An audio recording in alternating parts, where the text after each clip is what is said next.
this right. You see, the it factor is about understanding who God is from the beginning. And Nadab and Abihu got it wrong. They didn't understand that God was totally, holy, and completely and separate and one of a kind, and that he deserved to be treated with absolute special reverence. Okay? But someone else got it right, and it's in Luke. So I want to invite you to flip over to Luke chapter 7 with me. If you're using our Bibles, it's on page 717. I'm just going to read you this story, beginning in verse 36. I'll skip just a little bit. Jesus tells a parable in the middle, and I'll skip just a little bit of that because I want you to get the story of what's going on here with Jesus. Verse 36, Luke 7. Now one of the Pharisees invited Jesus to have dinner with him, so he went to the Pharisee's house and reclined at the table. When a woman who had lived a sinful life in that town learned that Jesus was eating at the Pharisee's house, she brought an alabaster jar of perfume. And as she stood behind him at his feet, weeping, she began to wet his feet with her tears. Then she wiped them with her hair, kissed them, and poured perfume on them. When the Pharisee who had invited him saw this, he said to himself, if this man were a prophet, he would know who is touching him and what kind of woman she is, that she is a sinner. You can almost hear this Pharisee growl that word, Jesus. Jesus tells this Pharisee Simon a parable about forgiveness. And then we come down to verse 44. Jesus turned to the woman and said to Simon, do you see this woman? I came into your house. You did not give me any water for my feet, but she wet my feet with her tears and wiped them with her hair. You did not give me a kiss, but this woman from the time I entered has not stopped kissing my feet. You did not put oil on my head, but she has poured perfume on my feet. Therefore I tell you, her many sins have been forgiven, for she loved much, but he who has been forgiven little loves little. Then Jesus said to her, your sins are forgiven. The other guests began to say among themselves, who is this who even forgives sins? Jesus said to the woman, your faith has saved you. Go in peace.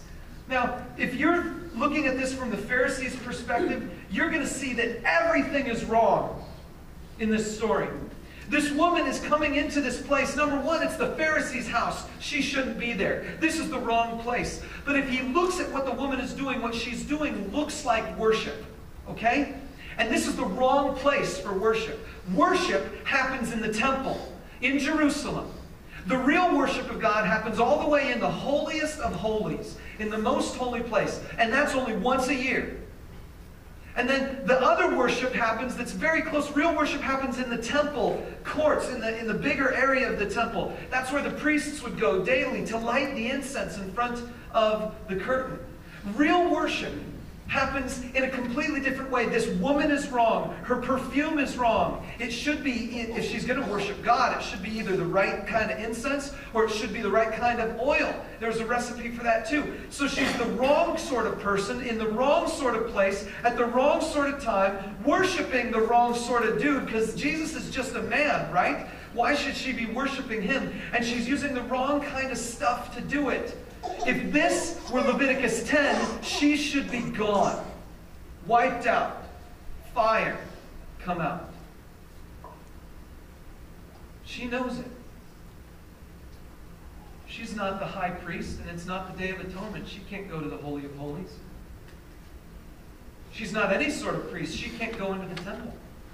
She's not a man. She can't get into the outer temple courts. She's a sinner. She can't even get into the temple area. She's not holy enough to worship God. She's not holy enough to come close to God. She's got nothing going for her that says, I can honor God with my life.